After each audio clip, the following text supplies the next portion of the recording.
Mesdames et messieurs, ladies and gentlemen, bienvenue sur le ring économique mondial.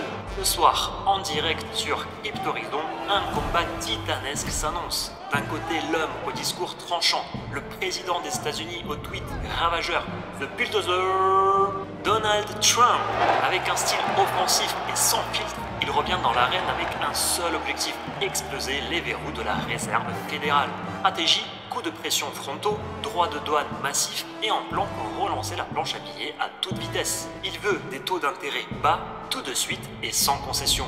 Dans le coin opposé, un homme au calme glacial qu'on surnomme le gardien des taux, le maître du tempo économique, l'homme qui tient la Fed à bout de bras, celui qui temporise pendant que tout le monde hurle. Je vous présente Jérôme Mr. Powell, président de la Fed depuis 2018.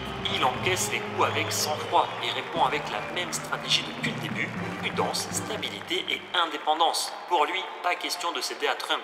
Il attend des données solides et surtout, il tient sa ligne. Le public est en feu, les marchés sont sous tension et ce clash ne fait que commencer. Parce que oui, ce que tu vois là, c'est bien plus qu'un simple désaccord politique. C'est une bombe macroéconomique qui pourrait changer le destin du marché crypto et peut-être même déclencher l'alt season la plus brutale qu'on ait jamais connue. Et reste bien jusqu'au bout pour ne rien louper.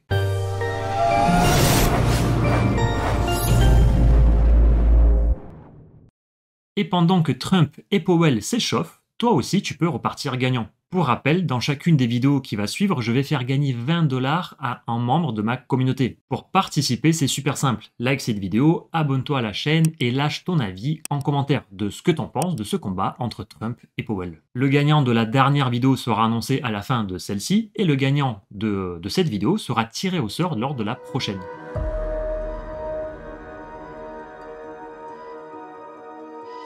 Le 17 avril, Donald Trump lâche une véritable bombe sur son réseau social qui est Truth Social, son premier uppercut à destination de Jérôme Powell. Voici un petit résumé de ce post. Powell est toujours en retard. Il aurait dû baisser les taux depuis longtemps comme l'a fait la BCE. Il faut le virer. Traduction, Powell, tu freines la reprise économique alors que l'inflation est déjà en baisse. Et effectivement, c'est le cas. L'inflation annuelle aux États-Unis, si on zoome ici, est tombée à 2,4% en mars 2025, son plus bas niveau depuis septembre dernier. Et pour Trump, c'est simple, la Fed aurait déjà dû réagir depuis longtemps. Mais pour Powell, ce n'est pas suffisant. Et il parle pour se justifier d'inertie économique. Qu'est-ce que ça veut dire ? Selon lui, il y a toujours un délai entre une baisse des taux et son impact réel sur l'économie. Autrement dit, ce n'est pas parce que l'inflation ralentit aujourd'hui, d'accord, on peut voir que depuis la crise Covid, elle a drastiquement baissé, qu'on peut se permettre de baisser les taux dès demain matin. D'après Powell, si on le fait trop tôt, on risque de réactiver l'inflation et de devoir rehausser les taux directeurs dans la panique quelques mois après. Trump, évidemment, n'achète pas du tout cette version et contre-attaque. Il frappe fort avec un nouvel exemple, l'Union européenne qui sont dans une situation similaire que les États-Unis avec une inflation en baisse progressive depuis la crise Covid.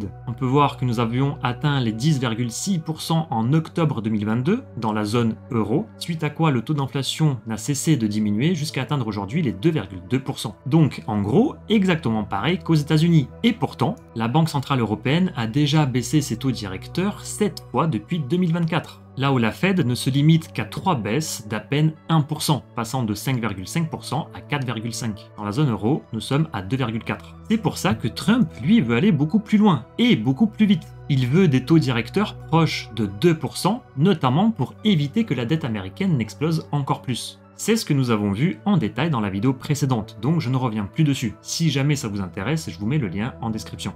Bref, les deux hommes n'étant clairement pas sur la même longueur d'onde, Trump passe en mode bulldozer. Et son premier chantier, c'est Jérôme Powell lui-même. Malgré tout, Powell, titubant de l'autre côté du ring, ne lâche rien. Il refuse catégoriquement de démissionner, il rappelle qu'il est nommé jusqu'en mai 2026 et il précise que la Fed est indépendante. Et il insiste dessus, disant, je cite, « Les décisions de la Fed resteront guidées par les indicateurs économiques et non pas par les pressions politiques ». Par conséquent, pour Trump, la stratégie pour gagner ce combat, elle est très simple. Des tarifs douaniers massifs pour remplir les caisses de l'État, combinés à une inflation qui recule, même sur le prix des œufs, comme il a lui-même souligné dans son post, ce qui en fait le combo parfait pour baisser les taux sans risque et relancer l'économie à fond. Et concrètement, voici comment il passe à l'action. Il impose des droits de douane allant de 10 à 145% sur 185 pays, dont la Chine qui a eu droit à des droits de douane allant jusqu'à 245% sur certains produits. Les revenus ainsi générés par ces droits de douane se comptent en milliards par semaine, et pour Trump, ces milliards suffisent largement pour compenser le risque d'inflation. Et résultat,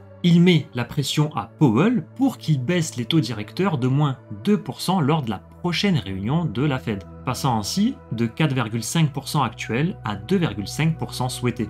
Mais c'est là que tout coince. D'un côté, Trump dit « on a les recettes », l'inflation est sous contrôle, donc qu'est-ce qu'on attend pour baisser les taux? De l'autre côté, Powell lui répond « attendons de voir comment l'économie encaisse cette vague de décisions. Ne nous précipitons pas. Deux visions, deux approches et surtout deux égos. » Ce n'est donc plus seulement un débat économique, c'est carrément une confrontation politique, institutionnelle, presque idéologique. Et ça se ressent déjà sur les marchés qui commencent à bouillonner, à frémir. Depuis les dernières déclarations de Powell, le dollar a baissé, pendant que les actions américaines ont légèrement rebondi. L'or, quant à lui, poursuit son envolée, réalisant ATH sur ATH. Et Bitcoin, dans tout ça, eh bien Bitcoin, après avoir touché les 75 000 il y a quelques jours, il est aujourd'hui de retour aux alentours des 85 000 $. Une augmentation de 15% sur 10 jours, mais c'est sans oublier que depuis l'ATH, nous sommes actuellement à moins 22% environ. Mais tout ça peut encore changer. Et ce qu'il faut retenir ici, c'est très simple. Si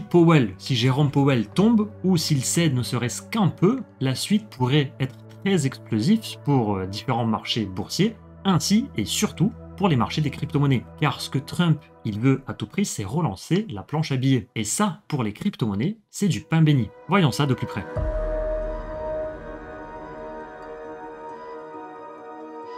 La prochaine réunion de la Fed, prévue pour les 6 et 7 mai, s'annonce historique.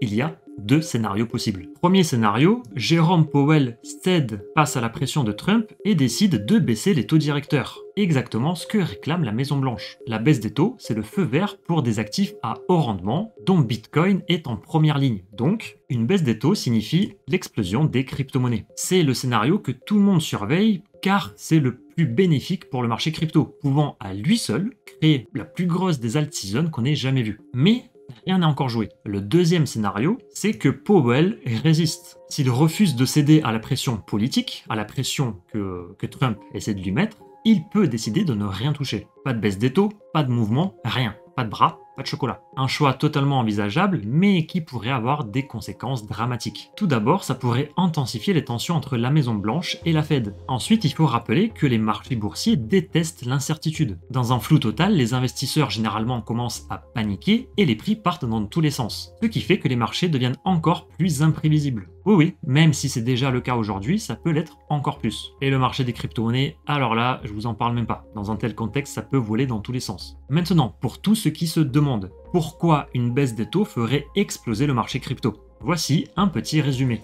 Lorsque la Fed baisse les taux d'intérêt, ça veut dire que le crédit devient moins cher et donc plus accessible pour monsieur et madame tout le monde. Les banques prêtent plus facilement, les entreprises et les particuliers empruntent plus, avec des ménages qui se mettent à consommer davantage. Résultat, plus de crédits circulent, donc plus d'argent entre dans le système économique. C'est ce qu'on appelle une hausse de liquidité. Et cet excès de liquidité, il doit bien aller quelque part. Il se dirige alors vers les actifs à haut rendement, comme les actions technologiques, les investissements risqués et bien sûr les crypto-monnaies. Et ce n'est pas juste une théorie, c'est un pattern qui s'est répété plusieurs fois par le passé. En 2020, la Fed a lancé une impression monétaire massive. Bitcoin est alors passé de 4 000 $ à pratiquement 65 000 $ en à peine 13 mois. Et derrière, avec la rotation du marché, une altizone monstrueuse a vu le jour. Si le même schéma se produit dans les semaines, dans les mois à venir, alors on pourrait voir une explosion encore plus explosive et plus violente que lors des cycles précédents, car c'est sans oublier que les ETF Bitcoin injectent aujourd'hui des milliards de dollars de capitaux institutionnels dans le marché, et surtout que la liquidité mondiale explose, que ce soit aux États-Unis, en Chine, au Japon, dans la zone euro, tout le monde est en train d'imprimer, on enchaîne les ATH,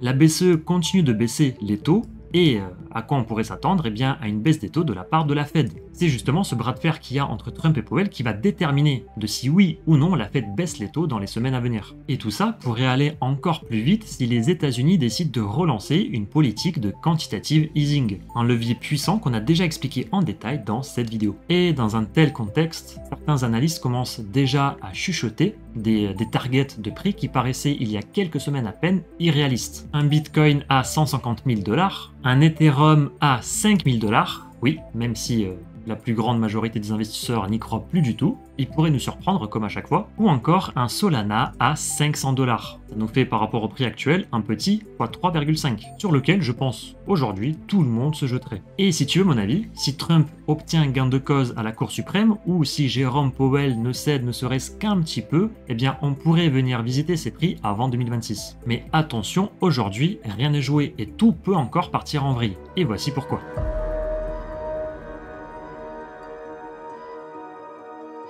Et oui, malheureusement, les marchés boursiers ne sont pas sans risque, et le marché des crypto-monnaies encore moins. Or, aujourd'hui, les économistes tirent la sonnette d'alarme plus que jamais. Si Trump gagne et que la Fed perd son indépendance, les États-Unis perdraient leur crédibilité monétaire, et les conséquences peuvent être très lourdes. Une hausse brutale des taux d'emprunt, signifiant que les crédits deviennent plus chers pour tout le monde, que ce soit les entreprises comme les particuliers. Une perte de confiance dans le dollar, signifiant que les investisseurs doutent de plus en plus de la stabilité des États-Unis. Et c'est globalement ce qu'on voit depuis que Trump a commencé à imposer ses tarifs douaniers. Nous avons un moins de 10% sur le dollar, sans oublier la cassure de ce support symbolique des 100 $, une instabilité qui aura pour conséquence une fuite massive des capitaux vers d'autres régions plus stables, comme les BRICS, le Brésil, la Russie, l'Inde, la Chine, l'Afrique du Sud et d'autres pays qui commencent petit à petit à se joindre à eux. C'est donc un pari très risqué que Trump est en train de jouer. Stimuler l'économie à court terme afin de faire plier la Fed, mais au risque de provoquer un chaos économique à long terme. De son côté, Powell, lui, pourrait justement refuser toute baisse des taux rien que pour ne pas céder à la pression politique. Et là, c'est un scénario inverse qui se met en place. Les taux restent hauts, le marché est bien évidemment déçu, et les marchés à risque, dont Bitcoin, pourraient corriger encore plus violemment.